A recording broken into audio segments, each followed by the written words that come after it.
Olá, seja muito bem-vindo sobre os 5 passos para você terceirizar a sua própria linha de cosméticos. Eu sou a Juliana Stuck, farmacêutica habilitada em cosméticos, tenho mais de 15 anos de experiência em mercado nacional e multinacional e sou a fundadora e proprietária da empresa Deju Cosméticos, que é uma indústria que produz cosméticos naturais e convencionais. Mas 90% do nosso público é esse, dos cosméticos naturais, o que faz a Deju ser especialista na cosmetologia natural. E eu vou começar a conversar um pouco mais com você sobre quais são os 5 passos que a gente precisa para conseguir industrializar o nosso produto. Antes de ir para frente, com os 5 passos, eu quero parar um pouco para falar para você exatamente o que é um cosmético. Porque o que acontece muito é chegar projetos na minha fábrica que não são cosméticos, que eles têm muito mais uma conotação alimentar ou mesmo farmacêutica.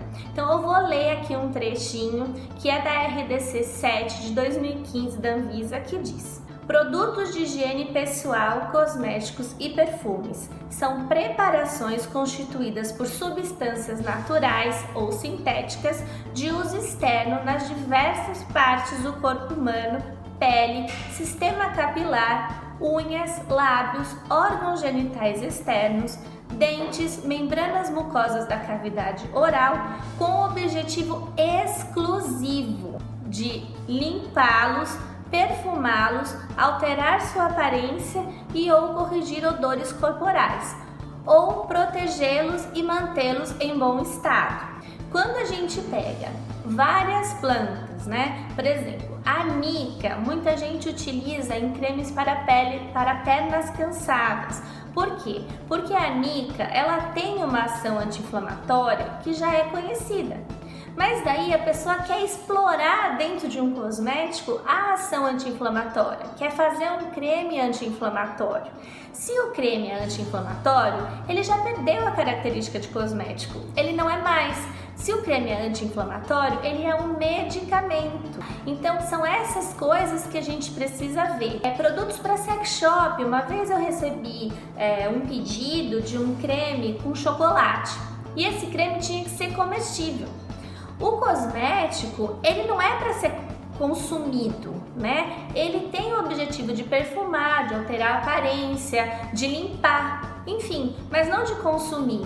Então esse tipo de produto, a maioria dos cosméticos para uso de sex shop, eles são correlatos. Por exemplo, lubrificante íntimo, Aí fala assim, eu quero utilizar um lubrificante íntimo, eu quero fazer um lubrificante íntimo. Isso também não é cosmético.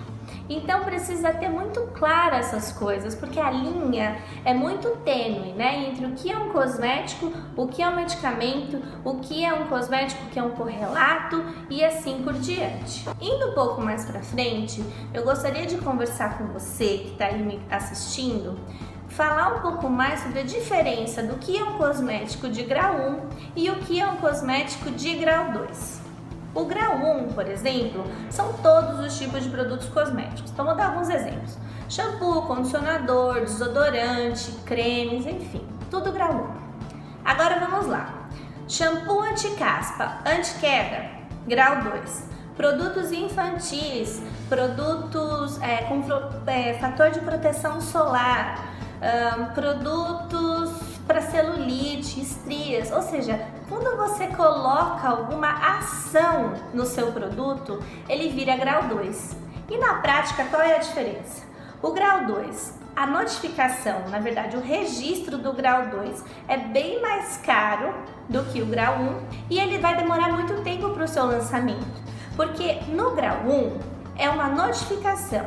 Então você demora aí uma semana para preparar o dossiê, Aí tem as indas e vindas de modificação de dizeres de rotulagem, por exemplo.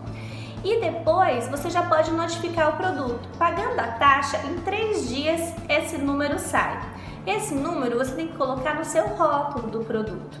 E é por isso que você precisa esperar antes de começar a imprimir né, os rótulos e mandar para a empresa para começar a sua terceirização. Já no caso do grau 2, se ele é com registro, né, ou seja, registro de grau 2, você tem que fazer teste de segurança, de eficácia, que vai demorar entre 2 a 3 meses para ser feito, e mais a Anvisa tem 120 dias para analisar o seu projeto e dizer se ela está de acordo ou não. Então essa liberação demora um pouco mais, né? Pode levar aí até 120 dias. Então, uns 90 a 120 dias para você fazer os testes e mais 120 dias para você receber a devolutiva da Anvisa, você vai aí entre 6 a 8 meses só para você conseguir lançar um produto. Então a minha recomendação sempre, né, quando o pessoal chega na fábrica, é de, olha, se você não tem nenhum produto notificado, se você está começando agora, comece com os produtos no grau 1, vamos encaixar os seus produtos no grau 1 e conforme você for vendendo, conforme a clientela for crescendo, né, e tudo for modificando, aí você torna o seu produto de grau 2, né, você faz os testes e pede o registro de grau 2, né, paga as taxas e tudo mais. Mas começar já com produtos de grau 2 é muito dinheiro e muito tempo, né? E aí você acaba atrasando o lançamento, você gasta muito dinheiro. Se você não tiver um bom capital de giro, isso pode acabar sendo um grande entrave para você. Então, prestar bastante atenção. Para cosméticos, a gente não pode ter apelos de tratamento. Então, anti-inflamatório, cicatrizante, são tipos de apelos que não servem para cosméticos, tá? Então tem que tomar bastante cuidado quando você utiliza plantas medicinais ou mesmo óleos essenciais e você quer colocar lá os apelos de tratamento, né? Então tem formas de que isso seja colocado sem caracterizar um medicamento, mas apelos como anti-inflamatório ou cicatrizante, ele sai da alçada do que é um cosmético. E eu vou começar a conversar um pouco mais com você sobre quais são os 5 passos que a gente precisa para conseguir industrializar o nosso produto. Marque uma reunião presencial com o seu terceirista. Se você for de longe, liga para ele e faz uma reunião WhatsApp ou um Skype. Um outro passo é você identificar qual o produto ou a linha de produtos que você quer trabalhar. Uma vez que muitas vezes as pessoas me ligam e falam assim, eu quero um pouco de tudo, né? E assim, eu tenho visto por experiência que quando a pessoa tenta, né, lançar 20, 30 produtos de uma vez, ela acaba se enrolando e não lança nada. Se hoje você já tem a sua marca artesanal, você faz aí 10, 15 produtos, escolhe os 3 que vendem mais, né? Olha, esse, da forma que eu faço hoje, é assim, assim, assim. Quanto você acredita que vai custar? E aí consegue fazer uma projeção de custo para você. Um outro aspecto que eu costumo colocar nesse primeiro ponto, né, nesse primeiro passo da terceirização do seu produto ou da sua linha de produtos, é se você já tem uma formulação. Porque muita gente que procura a Beju, né, que me procura, acaba tendo a formulação já comercializa os produtos de forma artesanal. A primeira coisa que o terceirista vai te perguntar é se você já tem empresa aberta. O que adianta eu fazer um lote de produtos para você, te entregar e depois você não conseguir comercializar porque você não vai conseguir gerar nota fiscal? Só gera nota fiscal quem tem empresa aberta. Então, um terceirista ele não consegue fazer um produto para uma pessoa física, mas ele pode fazer para uma pessoa jurídica, desde que lá no contrato social dela, né, tenha um KNAI, que ela seja pelo menos comércio varejista de cosméticos, tá? E aí o terceirista pode sim te ajudar. Então, muitas vezes as pessoas que me ligam falam: Juliana, mas eu não tenho empresa aberta ainda, tem algum problema? Bom, para você fazer um protótipo e regularizar o seu produto na Anvisa, não. Só que na próxima fase, que é a fase de produção, aí vai ter um problema. Então, as pessoas normalmente optam por fazer uma MEI de comércio varejista. O que tem que ser levado em consideração aqui é o seguinte: para você poder distribuir os seus produtos, ou seja, para você vender em pontos de comercialização que não sejam da sua empresa, você tem que ter uma autorização de distribuição ou contratar um armazém e um distribuidor que possa armazenar o seu produto final. Porque senão imagina, as 1000 unidades de batom, onde é que você vai armazenar isso? Na sua casa? Pela vigilância, isso é proibido. Então, toda vez que você tirar o produto, você tem que levar isso para algum local onde seja permitido esse armazenamento, né? E quem faz a distribuição tem que ser um distribuidor que tenha uma AF, que é Autorização de Funcionamento de Empresa de Distribuição. O segundo passo eu chamo de passo de protótipo. Nós da Deju, a gente faz. Esse protótipo ele tem um custo. Por quê? Porque é o custo da manipulação do produto. Eu tenho que comprar sua matéria-prima, eu tenho que disponibilizar uma pessoa para fazer a mistura e depois me tem que colocar as coisas na embalagem, tem que mandar pelo correio, enfim. Existe um trabalho todo que é feito aí. Na Deju, a gente não entrega a formulação final, tá? Do produto. Mesmo quando você já tem a sua formulação desenvolvida por um farmacêutico, um químico, ou mesmo um engenheiro químico, enfim, mesmo quando você tem tudo isso pronto, normalmente o terceirista vai fazer um protótipo para a sua aprovação. E isso é muito seguro e recomendável que seja feito, tá? Você precisa fazer isso para que depois você possa cobrar. Olha, você falou para mim que ia me entregar assim o meu produto e ele tá de outra cor, ou ele tá com outro cheiro, ou ele tá com outra aparência. Na Deju a gente permite, né, mais 2 alterações. Normalmente a gente é muito assertivo na formulação dos nossos produtos, mas às vezes sempre tem um ajustezinho de cheiro ou cor, sabe? A farmacotécnica fica perfeita, mas sabe, aquele cheiro ainda não agradou? Ou para nós tá bom e para outra pessoa não? Enfim, o cheiro é uma coisa muito subjetiva, então normalmente acaba dando sempre mais uma modificação aí de protótipo. Então, um protótipo vai para você e uma amostra desse protótipo fica com a gente, porque caso você aprove o nosso protótipo, a gente faz a produção em cima da amostra de referência que a gente já tem lá.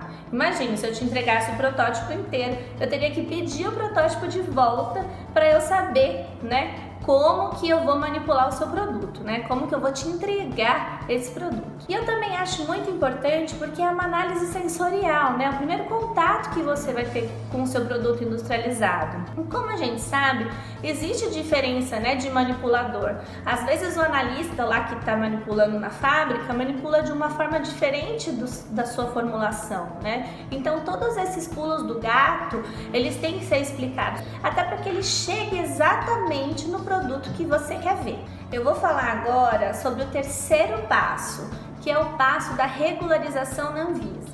Para você terceirizar um produto, basicamente, né, para que você regularize esse produto terceirizado na Anvisa, basicamente você precisa de 3 documentos.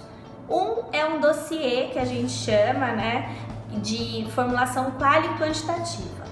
Fora isso, tem todos os dados de estabilidade do produto, a parte de análise físico-química e microbiológica, além da formulação quali-quantitativa, número do CAS, fórmula percentual, enfim. Tem várias coisas que estão dentro desse dossiê. Se você está utilizando alguma fragrância sintética, a gente precisa da carta de alergênicos. Por quê? Porque uma fragrância sintética, na verdade, ela é uma mistura de várias matérias-primas químicas que juntas dão um determinado cheiro, né? E muitas dessas matérias-primas sintéticas, né, ou químicas, elas são alergênicas, segundo uma portaria da Anvisa que mostra lá 26 produtos, né, 26 alergênicos que, caso estejam em fragrâncias ou em óleos essenciais, eles têm que ser declarados no seu rótulo. Fora isso, a gente também vai precisar do rótulo do seu produto, né, que contém a apresentação final do produto. Então, precisa saber se você vai utilizar embalagem de plástico, de vidro, quantos gramas tem essa embalagem, e a Anvisa pede para ver realmente o rótulo do produto. Basicamente é essa estrutura que você tem que ter para poder notificar o seu produto. E aí como que isso é feito? Uma vez que a gente faz todo esse dossiê, né, reúne toda essa documentação, a gente tem especialistas dentro da Deju que fazem toda a análise do seu rótulo. Então eles vão analisar todo o seu produto para depois devolver para você com todas as alterações que você vai precisar fazer dentro desse rótulo. O próximo passo, né, o quarto passo aí dos meus 5 passos para você conseguir ter o seu produto ou a sua linha de cosméticos já é a produção em larga escala. Então, por exemplo, lá na Deju, a gente tem tanques de 30 quilos, de 70 quilos e de 150 quilos. Qual é a quantidade mínima que a gente pode fazer? Bom, eu posso bater o meu tanque de 30 quilos. Mas e daí, Juliana, como que isso funciona? É por quilo? Não, o preço é sempre por unidade. Então você pega os 30 quilos e divide pelo volume do frasco que você vai envasar. Vamos supor, 30 quilos eu vou envasar em frascos de 1 quilo, a quantidade mínima são 30 unidades. Então eu quero de 250 gramas. Ok, a quantidade mínima vão ser 120 frascos. Então depende muito de você, né? Do qual vai ser o frasco que você vai escolher. Pergunte sempre se é ele ou se é você que vai comprar a matéria-prima. E preste muita atenção nesse ponto. Por exemplo, se você comprar essa matéria-prima, te devolva, né? Tem uma sobra de produção, onde que você vai estocar isso? E também tem mais uma coisa. Muita gente da cosmetologia natural acaba fazendo os seus próprios elixir, as suas tinturas, os seus extratos, né? E quer colocar isso dentro de um cosmético. Pela Anvisa, isso não é permitido, a não ser que toda vez que você faça a sua tintura, você mande para um laboratório e esse laboratório certifique a qualidade, ou seja, certifique o que vem dentro desse produto. Em termos de ativo, em termos de parte organoléptica, físico-química. Lá na Deju, o que eu faço? Toda vez que alguém quer trabalhar com extrato, eu falo, olha, a gente precisa comprar extrato padronizado que venha com um laudo de controle de qualidade. E normalmente dá certo, gente. Eu tenho bastante fornecedores, né, de matérias-primas naturais. E aí a gente acaba comprando deles e vem lá com o laudo. Às vezes as pessoas falam assim pra mim, Ju, mas eu queria um produto orgânico, né? Eu quero fazer um sabonete, mas eu quero fazer um sabonete com óleo orgânico. Bom, é possível? Sim. Mas a gente vai ter que achar um fornecedor de óleo que seja certificado orgânico. Para você fazer um cosmético natural, já não é muito simples, né? Porque o cosmético convencional você tem um monte de matérias-primas para você trabalhar. O vegano diminui um tanto, o natural diminui mais e o orgânico você fica numa faixa muito pequena para trabalhar. E às vezes é difícil de você conseguir estabilidade ou mesmo de conseguir preço, né? Imagina, eu vou vender um desodorante orgânico, ele custa R$50 na gôndola. Quem vai comprar?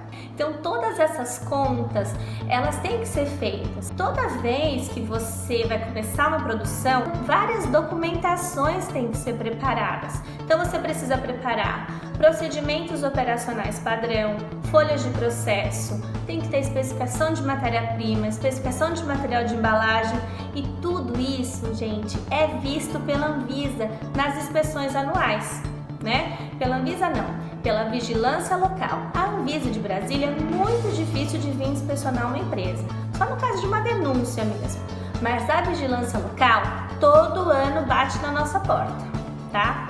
E aí, de repente, pega justo o seu processo. E justo o seu processo não tem essa folha de processo, né? Essa rastreabilidade do lote. Bom, além disso tudo, veja se o seu terceirista está fazendo mesmo a estabilidade dos seus produtos. Porque o que acontece? Para você fazer o lançamento de um produto, você não pode ficar esperando 2 anos ele na gôndola para você realmente dizer que esse produto vale por 2 anos. Então, o que os terceiristas fazem? A gente faz a estabilidade acelerada, ou seja, eu estresso o seu produto em 4 situações diferentes e aí eu vejo se ele se mantém estável ou não, né? E eu continuo fazendo esse teste de estabilidade até 1 ano após a validade que eu der. Então assim, de todos os meus clientes, de todos os produtos que a gente faz lá, e olha que a gente faz muito produto, hoje são mais de 35 marcas que trabalham com a Deju e com todo o seu portfólio de produtos, a gente guarda o protocolo e faz lá todo mês.